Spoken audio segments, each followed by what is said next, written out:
अस्सलाम वालेकुम नाजरीन, नांदेड़ न्यूज में आपका इस्तकबाल है। चलिए जानते हैं आज की खबर। प्रदेश अध्यक्ष म्हणूनही आलो आणि महाराष्ट्राच्या विधिमंडळात काम करत असताना अनेकदा या ठिकाणी येण्याची संधी लाभली। आज नांदेड शहरामध्ये आपण पाहतोय, नांदेड जिल्ह्यात पाहतोय 24 फेब्रुवारीला हा खऱ्या अर्थानं नांदेड जिल्हा स्वातंत्र्य झाला का? आता 24 फरवरीचा दिवस हा तुम्हाला मी सांगावं असं मला वाटत नाही। आपल्याला आठवतं की भाजपला दुसऱ्याची घरं फोडण्याची मानसिकता आहे। मोठ्या प्रमाणात उद्धव ठाकरे साहेबांचं घर तोडलं, शरद पवार साहेबांचं घर तोडलं आणि काँग्रेसचंही घर तोडायचा प्रयत्न त्या लोकांनी केला। पण आता नांदेडमध्ये आपण पाहतोय की मोठ्या प्रमाणात काँग्रेसमध्ये इनकमिंग सुरू झाली। भाजपमधलेही लोक आता मोठ्या प्रमाणात काँग्रेसमध्ये यायला सुरुवात झाली। 24 फरवरीचा दिवस 24 फरवरी 2024 हा दिवस हा काँग्रेसच्या उत्थानाचा दिवस मराठवाड्यातला झाला असेल असं म्हटलं तर वावगं ठरणार नाही।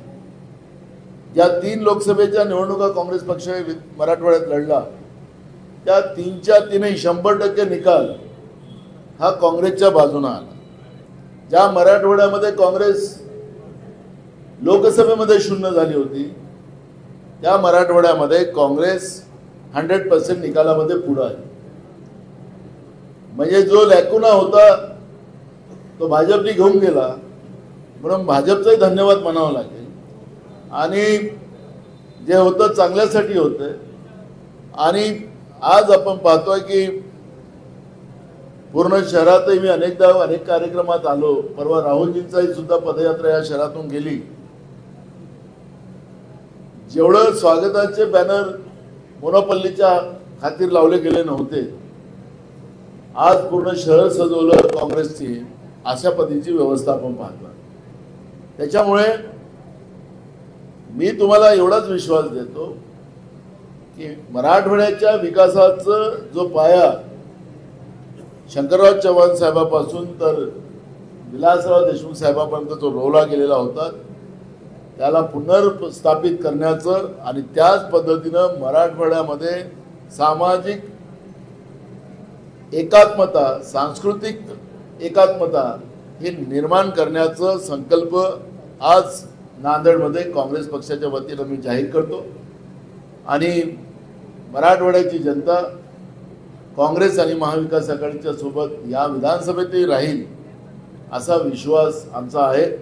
आणि त्या पद्धतीचा कौल या मराठवाड्यात आम्ही पाहतोय। ज्या नेतृत्वामध्ये बीजेपी निवडणूक लढत होती, नरेंद्र मोदींच्या लाटेमध्ये 2014 आणि 2019 मध्ये भाजप सत्तेत आले। कधी नव्हे भाजपला एवढ्या प्रमाणात महाराष्ट्रामध्ये लोकसभा असो किंवा विधानसभा असो या स्थानिक स्वराज्य संस्था असो याच्यामध्ये त्यांना संधी मिळाली आणि नरेंद्र मोदी हे त्यांचे आयकॉन होते। आपण पाहिलं असेल एडनबर्गचा जो रिपोर्ट काल आला, पुन्हा अडाणीने त्यावेळेस सांगितलं की मी त्यांना कोर्टात दिसतो, अडाणी कोर्टात नाही गेले। कालच्या रिपोर्ट मध्ये त्यांनी सेबीच्या प्रमुखालाच पकडले। सेबीचा कंट्रोल हा नरेंद्र मोदी म्हणजे प्रधानमंत्र्यांच्या ताब्यात असतो। सेबी आणि अडाणी देशातल्या पैशाचं काळा धन कसा ऍडजस्ट करतो हा त्याच्यातला अर्थ आहे। राहुल गांधीजीने हाच प्रश्न लोकसभेत विचारला होता तर राहुल गांधींचं सदस्यत्व त्यावेळेस रद्द करण्यामध्ये सुद्धा नरेंद्र मोदीच्या सरकारने मागे पुढे पाहिलं नव्हतं। माननीय सुप्रीम कोर्टाने राहुल गांधींच्या मग पुन्हा त्यांचं सदस्यत्व त्यांना वापस दिलं। म्हणजे या पद्धतीचं देशाच्या आर्थिक स्रोतावर आणि ज्या पद्धतीनं नरेंद्र मोदींनी काला धन लावूंगा, 15 लाख रुपये दूंगा, आता तर 15,000वर झाले 15 लाखातून, बाकीचे पैसे कोणाच्या घरी गेले आता ते सेबी आणि अडाणी याच्यातून आपल्याला स्पष्ट होतं। मुद्दा एक आहे याच्यामध्ये की नरेंद्र मोदी से भ्रष्टाचारी झाले असा भ्रष्टाचाराच्या पिंजऱ्यात आलेले आहेत, देशाचे प्रधानमंत्री भ्रष्टाचाराच्या पिंजऱ्यात आलेले आहेत असं चित्र असेल. अमित शहा असेल ज्यांनी महाराष्ट्रातले उद्योग गुजरातला घेऊन गेले, महाराष्ट्राचं मोठं नुकसान त्यांनी केलं सत्तेच्या भरोशावर. त्यामुळे या निवडणुकीमध्ये मोदींचाही सुद्धा चेहरा महाराष्ट्रामध्ये चालणार नाही अशी परिस्थिती आज आहे. आपण प्रश्न विचारू शकतो. सर, आपण मराठवाडा फॅक्टर म्हटले, आज राज्यामध्ये दिव्यांगांसाठी आवाज उचलणारा कोणता विधानसभेमध्ये कुठला प्रतिनिधी नाही. आपण दिव्यांग उमेदवार सर्वे सुरू झालेला आहे. मी कालही सांगितलं की आम्ही जात पात पंथ याच्या पलीकडे जे लोकांतून ज्या लोकांना पसंती असेल त्याला तिकीट देऊ. त्यामुळे अशा पद्धतीचं आपल्याला त्याला अंडरलाइन करता येणार नाही. सर उनको आपने निष्पन्न किया क्या और उनके ऊपर क्या कार्रवाई होने वाली है? आपको जब टिकट का जब फाइनलाइज होगा तो आपको स्पष्ट दिखेगा जो लोगों ने बदमाशी की उनको टिकट नहीं मिलेगी. सर, पूरे महाराष्ट्र में मुस्लिम समाज को जो है लोकसभा में भी उम्मीदवारी नहीं दी गई थी. उनकी टक्केवारी के हिसाब से भी जिसकी जितनी भागीदारी उसकी उतनी हिस्सेदारी की बात होती है, लेकिन हमेशा ये समझ बिल्कुल. अभी हमने कहा जब भी हमारा टिकट का रेशो जो हमने बताया वो मुस्लिम हो या हिंदू हो ये इशू नहीं है. अगर कल जिस एरिया में मुस्लिम नहीं है लेकिन वहाँ मुस्लिम को लोग डिमांड कर रहे होंगे वो धर्म का होगा, क्योंकि धर्म की बात कर रहे हैं आप, तो लोगों ने डिमांड किया तो हम उसको टिकट देंगे. इसलिए हमने लोकतांत्रिक आधार पर ही टिकट बांटप का ये हमने निर्णय लिया है और हर समाज को उसमें प्रतिनिधित्व मिलेगा ऐसा मुझे लगता है. एक एक एक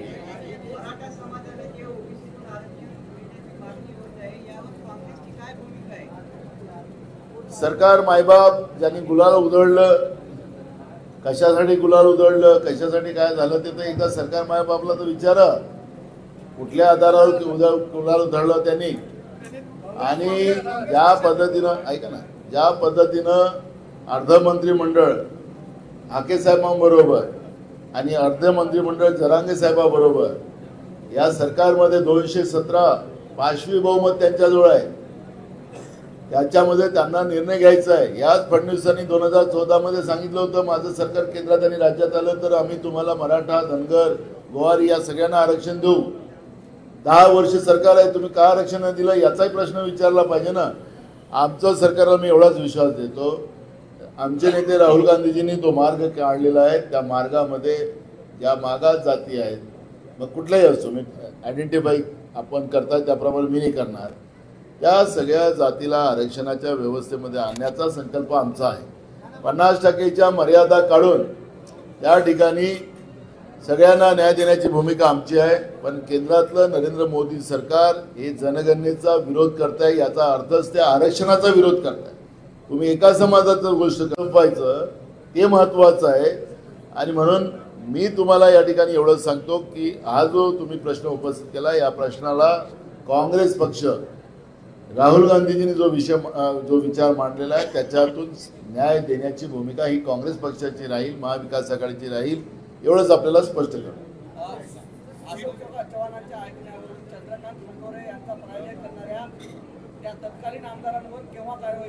मी सांगितलं ना तिकीटमध्ये आपल्याला दिसेल.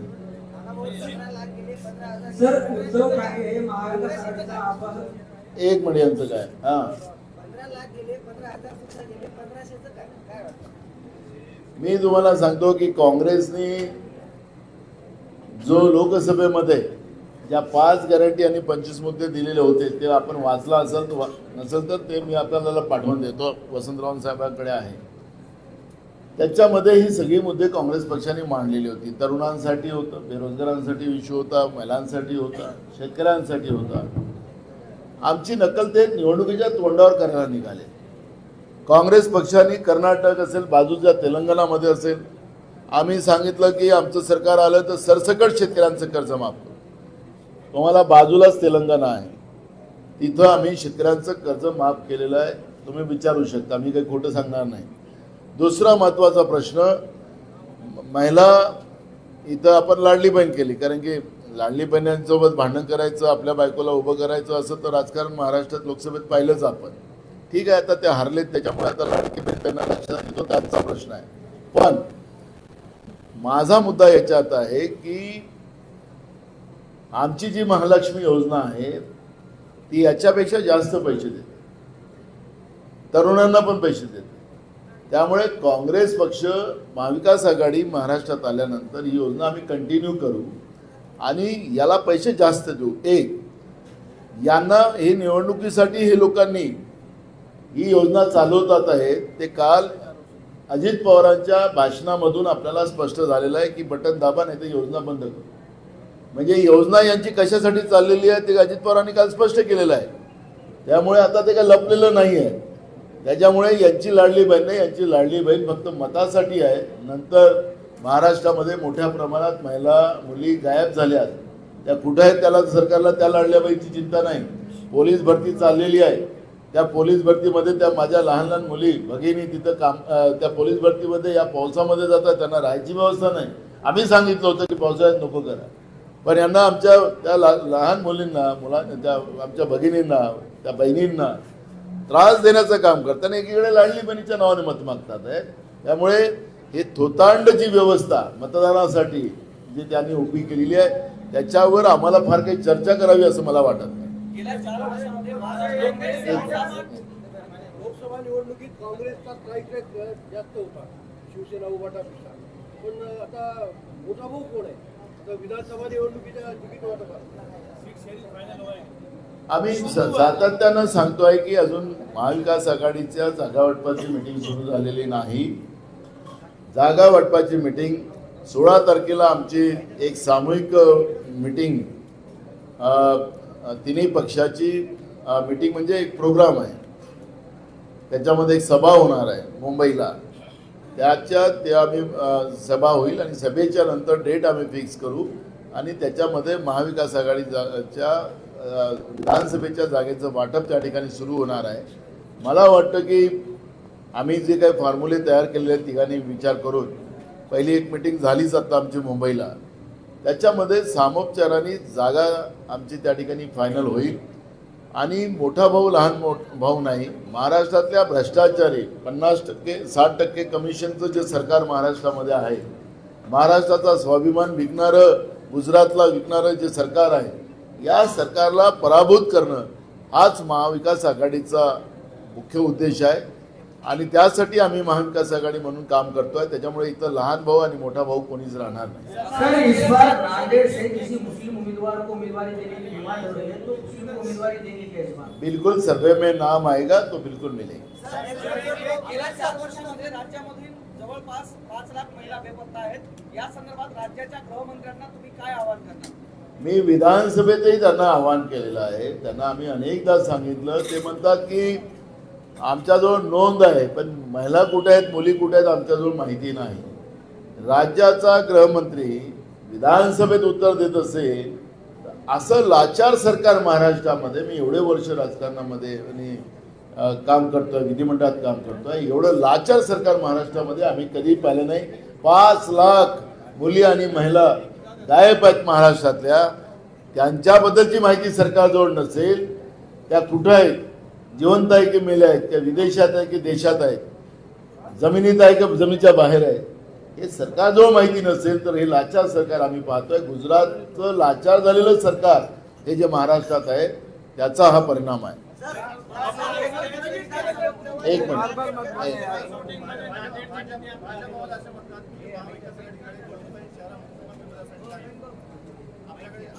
त्यांच्याजवळ कोण आहे त्यांनी सांगावं, त्यांनी जाहीर करावं. नाही आता पुन्हा येईन त्याला येऊ नाही दिलं ना. मुद्दा एक आहे. थांबा, तुम्ही चांगला प्रश्न विचारला. त्यांना विचारा तुमचा चेहरा कोण, त्यांनी तर सांगावं. आपलं झाकून ठेवावं आणि दुसऱ्याचं सांगावं.